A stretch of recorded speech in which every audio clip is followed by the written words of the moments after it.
안녕하십니까. 언제나 소비자 편에서 방송하는 콘스탄트 김입니다. 이번 시간에는요, 돈 버는 은퇴가 되겠습니다.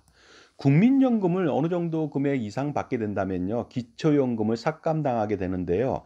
과연 기초연금 얼마나 삭감되는지 간단하게 제가 안내를 해드리도록 하겠습니다.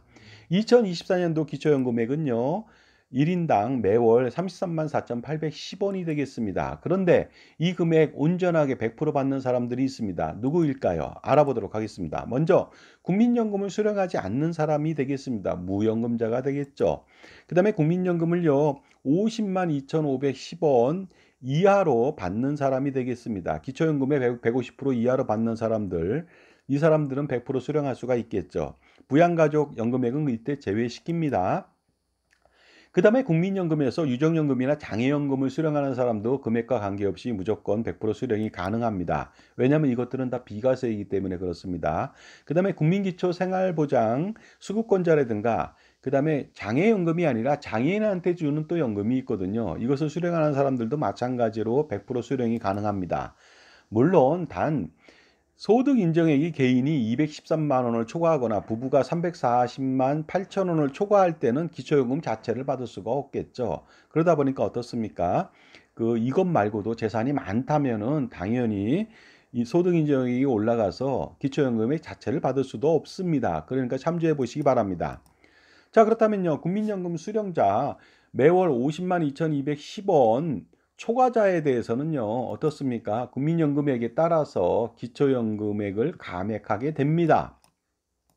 자, 2023년도에 감액 대상자가 엄청 늘었거든요. 그렇다면 추이를 좀 알아보도록 하겠습니다. 2020년도에는 42만 명 이상이 감액당했습니다. 그리고 2021년도에는요, 39만 명으로 좀 소폭 떨어졌네요. 하지만 2022년도에는 48만 명 이상이 감액됐고요. 그 다음에 2023년도에는 거의 60만에 가깝습니다. 59만 명 이상이 감액됐는데 중요한 것은 앞으로 점점 많아질 것으로 보입니다. 왜냐하면 국민연금 수급자가 많아지고요. 그 다음에 수급액이 증가되지 않습니까? 전년 대비해서 물가 상승률만큼 상승하다 보니까 이런 문제가 생길 수가 있겠죠. 그리고요, 삭감 통계 계속적으로 알아보도록 하겠습니다. 보시는 바와 같이요, 삭감액도 2023년도에는 무려 492억 원 이상이 삭감당했다는 거 아닙니까? 그러다 보니까 앞으로 점점 이 금액은 많아질 것이고, 삭감 대상자는 60만 이상이 될 것으로 보입니다. 그러니 삭감에 대해서 여러분 잘 알아두실 필요가 있겠죠. 자, 삭감 기준은요. 보건복지부 기초연금 사이트에서 조회해 보면 알 수가 있는데 이것만 보고는요. 아인슈타인도 삭감액을 계산할 수 없을 정도로 아주 어렵게 내어 어려운 문제처럼 나와 있거든요. 정말로 이것은 행정 편의주의적인 발상에서 비롯된 것이 아닌가 생각합니다. 국민들이 제대로 계산을 할 수 없게끔 만들었습니다. 따라서 저 콘스탄트 김과 함께 쉽게 한번 계산해 보시기 바랍니다. 기초연금 삭감이라고 하는 것은요. 삭감 기준 1하고 2하고 이 두 가지를 비교해서 적은 금액을 감액하고 많은 금액이 주게 될 때 많은 금액을 주게 된다는 뜻이 되겠습니다. 그렇다면 삭감, 감액 기준 1과 2를 정확하게 알 필요가 있겠죠. 먼저 감액 기준 첫 번째가 되겠습니다. A 급여값, 국민연금에서 지급하는 A 급여값이 있습니다. 산출된 금액이니까 이것은 잘 모릅니다. 개인이 직접 들어가 봐야 알겠죠. 국민연금 사이트에. A 급여액에 따른 기초연금액에서 감액 기준이 있습니다. 기준연금액이라고 해서 기초연금액 100%에서 빼기 A급여의 3분의 2를 뺍니다. 그리고 부가연금액이라고 해서 기초연금액의 50%를 플러스해서 지급을 하게 된다는 것이죠. 그러다 보니까 A급여만큼은 감액한다는 뜻이 되겠습니다. 가로의 값이 음수일 때는 그걸 0 처리하니까 어떻습니까? 감액은 50%까지 가능하다는 것이 되겠습니다. 그러다 보니까 기초연금액의 50%, 부가연금액 50%만 받을 수 있다는 뜻이 되겠죠. 가령 A 급여액이 30만 원일 경우에는요. 지금 현재 기초연금액 100%가 33만 4,810원이니까 거기에서 어떻습니까? 30만 원 곱하기 3분의 2. 그러니까 20만 원을 빼면 되겠습니다. 그러면은요. 13만 4,810원이고 거기다가 부가연금액 50%, 16만 7,400원을 더하니까 30만 2,210원이 되겠습니다. 결과적으로 A 급여값에 따라서 32,600원이 감액된 상태에서 일단 감액 기준 첫 번째는 30만 2,210원을 받을 수가 있다는 것이죠. 하지만 이랑 같이 비교해서 감액이 좀 덜 되는 것을 더 받을 수가 있습니다. 자, 이때 A값이라고 하는 것은 무엇일까요? 국민연금은요, 사회보험이다 보니까 그 부의 재편성이나 재분배 기능이 있죠. 그러다 보니까 적은 그 보수월액을 가진 사람들은요, 상대적으로 높은 사람에 비해서 훨씬 더 많은 혜택을 줍니다. 그래서 소득 재분배의 급여값 A값이라고 하는 것은 국민연금 급여액 중에서 기초연금적 성격을 띤 부분으로서 개인별 기초연금액을 결정하는 기준이 되는 급여가 되겠습니다. 그래서 이것은요, 가입기간이 길면 길수록 일찍 가입하면 가입할수록 A값이 증가하는데 가입기간이 동일하더라도 잘 모른다 이거죠. 가입 시기하고 가입 이력에 따라서 A 급여는 달라지기 때문에 어떻습니까? 개인별 가입 이력에 따라서 반드시 국민연금 사이트에서 확인할 필요가 있습니다. A급여를 조회하는 방법은요, 국민연금 홈페이지에서 전자민원, 개인민원을 통해서 확인할 수 있고요. 개인조회 서비스에서 공인인증 이후에 A급여값을 조회할 수가 있습니다. 들어가 보시면 이렇게 조회할 수가 있는데 저는 아직 국민연금 수령을 못하다 보니까 조회할 수가 없겠죠.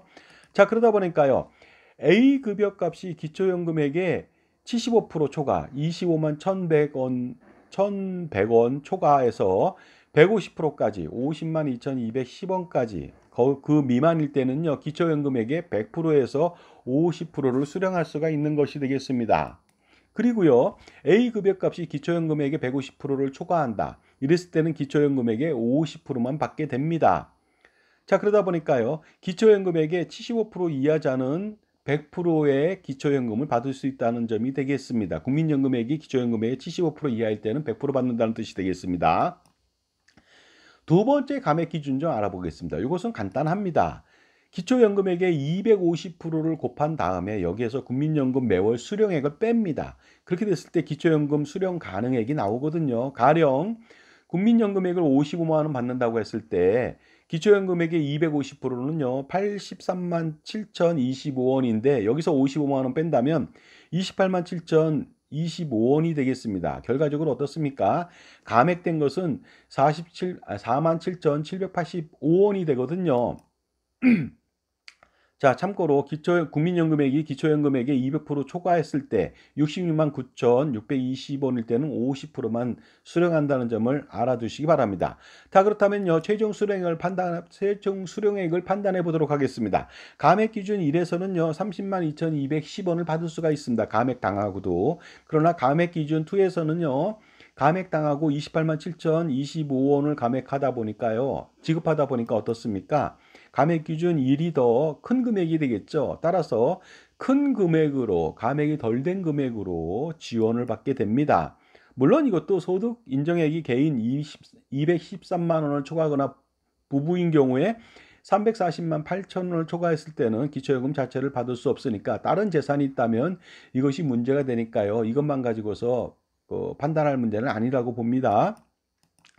자, 지금까지 제 정보가 도움이 되신다면 무료 구독하고 좋아요 부탁드리고요. 멤버십 회원가입을 통해서 엄청난 선물 보따리를 풀어보시기 바랍니다. 자, 그리고요, 국민연금액이 소득의 인정액을 초과하거나요, 아니면 다른 자산이 초과하진 않더라도 다른 자산이 있는 경우, 부동산 자산 등이 있겠죠. 소득 인정액을 초과했을 때 기초연금액은요, 자체를 받을 수가 없습니다. 개인의 경우 국민연금액이 150만 원에 아파트 공시가격이 3억 3천만 원짜리 아파트를 보유했다면요, 기초연금 자체를 받을 수가 없습니다.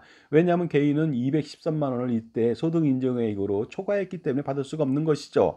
그러다 보니까 국민연금액이 아무리 많이 받더라도 어떻습니까? 50% 이상을 감액하지 않는다, 기초연금액을. 그 말은 일부 맞고 일부 틀리죠. 왜냐하면요, 다른 자산이 있다면 기초연금액을 전혀 받지 못하기 때문에 그렇습니다.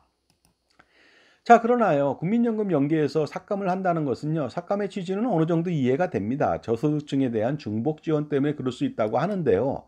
삭감을 하게 된다면 국민연금 가입자의 노력을 너무 무시하는 거 아닙니까? 국민연금은 자기가 낸 돈으로 받는 거고요. 기초연금은 공짜로 받는 것이거든요. 그러다 보니까 이러한 국민연금 연계의 삭감은 없어져야 된다고 생각합니다. 왜냐하면 국민연금 가입 활성화에 참모를 끼얹는다는 것이죠. 그렇게 된다면 어떻습니까? 가뜩이나 국민연금 기금이 부실화될 수가 있는데 재정 건전화를 위해서도 이것은 삭감하면 안 된다는 생각이 듭니다. 즉 열심히 자기 돈으로 국민연금을 납부한 사람하고 공짜로 그냥 무료로 받는 기초연금액을 받는 사람하고 연계한다는 것은 공정성을 잃은 정책이 아닐 수가 없습니다. 물론 기초연금액도 하위 70%가 아니라 하위 5%라든가 10%등 극빈층이나 도저히 지원이나 소득 창출이 불가능한 생활이 어려운 사람한테만 한정적으로 저소득층을 위해서 지원하는 것이 가장 좋다고 생각이 듭니다만 그렇습니다. 자, 그리고 나서 부부 감액도요, 20%를 해줍니다. 부부가 각각 받지 못합니다. 따라서 66만 9,620원을 부부가 받을 수가 있는데 각각이 합쳐서 하지만 13만 3,924원을 감액한 어떻습니까? 원단위 절상에서 53만 5,800원만 받을 수가 있죠. 그리고 마지막으로요. 소득 역전 방지 금액이라는 게 있습니다. 그러다 보니까 감액을 하거든요. 기초연금을 받았더니요. 70% 하위가 아니라 70% 이상이 되라 상위 30% 안에 들더라는 것이죠. 그렇게 된다면 70%에 맞춰서 그 금액을 삭감해 준다는 것이 되겠습니다. 소득이 역전되면 안 된다는 뜻이 되겠습니다. 그러다 보니까요. 예를 들어서 단독 가구인 사람이 기초연금 수령으로 220만 원이 됐다. 그러면 213만 원보다 초과됐잖아요. 이랬을 때는 7만 원을 감액한다는 점 반드시 기억해 보시기 바랍니다. 정말로 삭감액 어렵죠. 굉장히 어렵습니다. 그러나 한 번 더 보신다면 이해가 쏙쏙 될 것으로 보입니다. 그리고 중요한 것은요. 기초연금에게만 이렇게 몰두할 것이 아니고요. 국민연금을 강화시킬 필요가 있습니다. 그러다 보니까요. 국민연금을 부부가 강화시킨다면요. 설사 어떻습니까? 기초연금액을 50% 삭감당하더라도 국민연금액으로 최고의 노후생활 준비를 할 수가 있습니다. 그러다 보니까 불필요하고 비효율적인 보험 및 금융상품을 제거해서요. 투자를 위한 효율적인 투자, 은퇴자산 축적을 위한 가처분 소득을 극대화시켜서 지속적인 투자하는 것이 가장 중요합니다. 그러니 어떻습니까? 이때 중요한 것은 불필요하고 비효율적인 상품 중에 대표적인 것이 종신보험이나 연금보험이거든요. 당연히 연금보험을 통해서 노후 준비를 하면 안 되겠습니다. 노후가 사라지니까 절대로 연금보험을 가입하면 안 되고 가입했다면 반드시 해지할 필요가 있겠죠. 자, 지금까지요. 국민연금을 연계해서 기초연금액을 삭감하는 기준에 대해서 알아봤는데 도움이 되시는지 모르겠습니다. 한 번 더 보시면요. 정확하게 알 수가 있고요. 물론 본인이 삭감당하는 것을 받으면서 알 수는 있겠지만요. 미리 예측하는 것도 굉장히 중요하겠죠. 감사합니다.